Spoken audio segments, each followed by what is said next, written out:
मैं अभी मौजूद हूँ मधुपुर रेलवे स्टेशन पर। और कल की घटना है। कल दिन के लगभग 1:15 बजे इसी प्लेटफॉर्म नंबर 4 पे गोड्डा से आनंद विहार दिल्ली जाने वाली ट्रेन यहाँ पे रुकती है। और रुकने के बाद उसका वेकम लीकेज की सूचना मिलती है। वेकम लीकेज सूचना प्राप्त होने के बाद रेलवे कर्मचारी जो हैं वो यहाँ पे उसको अटेंड करने के लिए आते हैं। और कोच नंबर S4, जैसा बताया जा रहा है कि S4 में वेकम लीकेज की सूचना थी।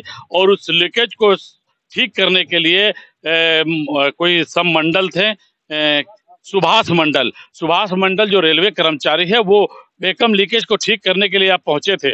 और वो इसी दौरान वेकम लीकेज का कार्य कर रहे थे और अचानक ट्रेन चल पड़ती है, ट्रेन स्टार्ट हो जाती है और वो यहाँ पे दब जाते हैं। दब जाने के बाद जब लोगों ने हो हंगामा किया, हल्ला किया, गार्ड और ड्राइवर को इसकी सूचना दी, तब तक वो रगड़ा के यहाँ तक चले आते हैं। और यहाँ पर वो आके रेल के पौधान में बिल्कुल फंस जाते हैं।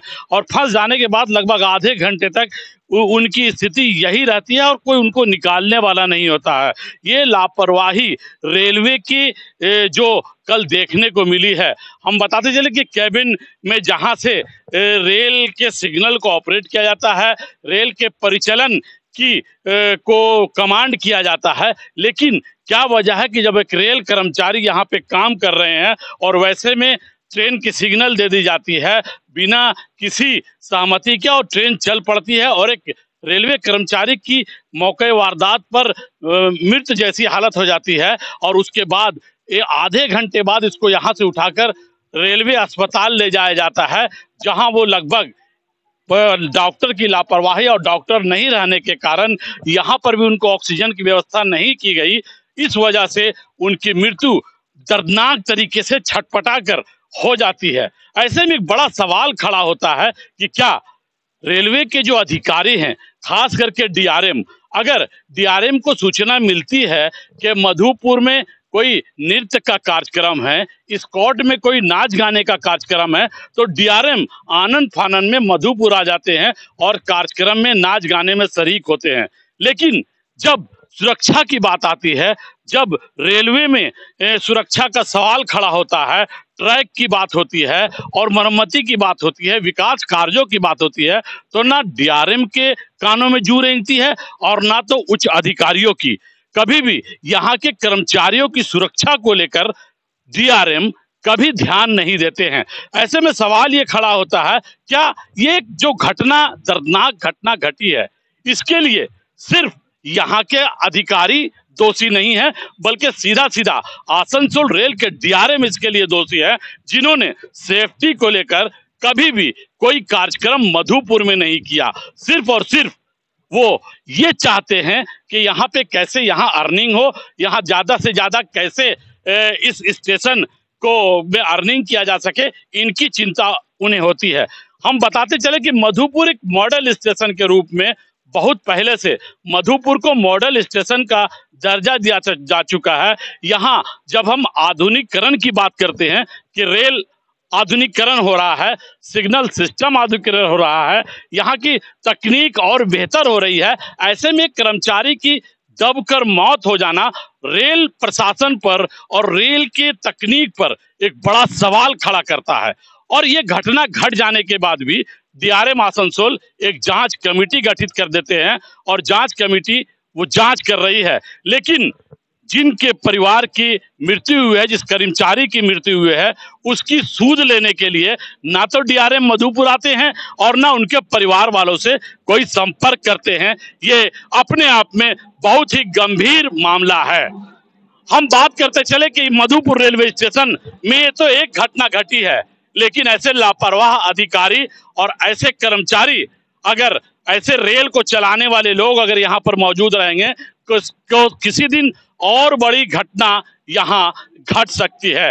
रहा सवाल RPF का, RPF का जो सवाल है सुरक्षा को लेकर, RPF सिर्फ गश्त करती है, उन्हें इस बात की चिंता रहती है कि कहाँ पे शराब जा रहा है, कहाँ पे बोरा जा रहा है, कहां से पैसे की उगाही होगी, ये चिंता सिर्फ RPF को होती है।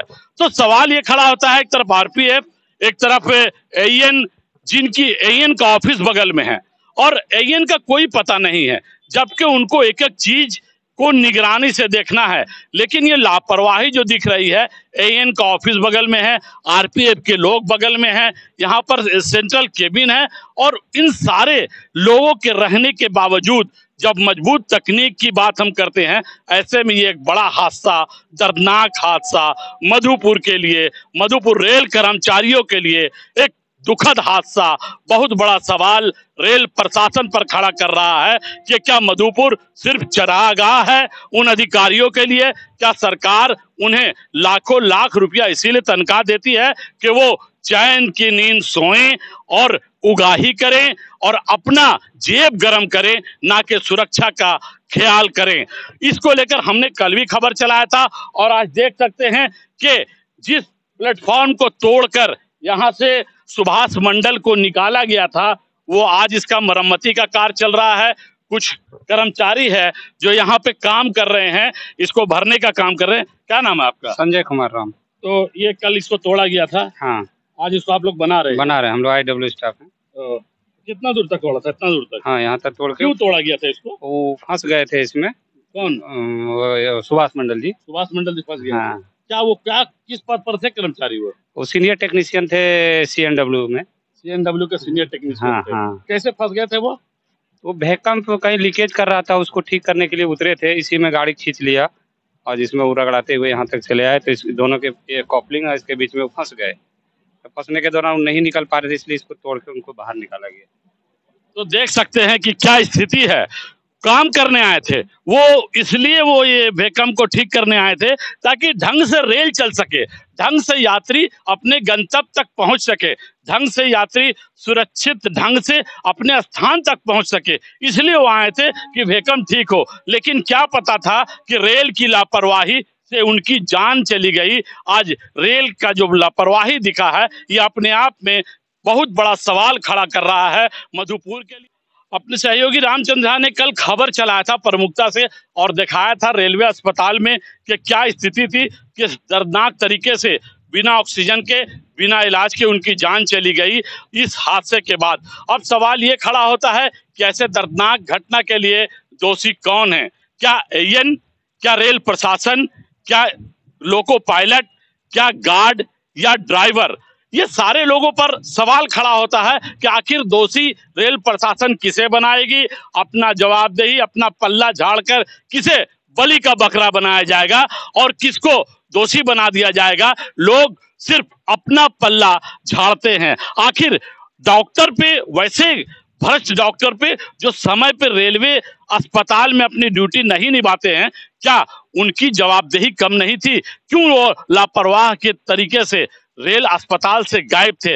अगर समय पर उनका इलाज हो पाता, अगर ऑक्सीजन मिल पाता, अगर उनको समय से रेफर कर दिया जाता तो शायद उनकी जान बच सकती थी। लेकिन ऐसी स्थिति में अब तो दोषी जांच टीम जांच कर रही है।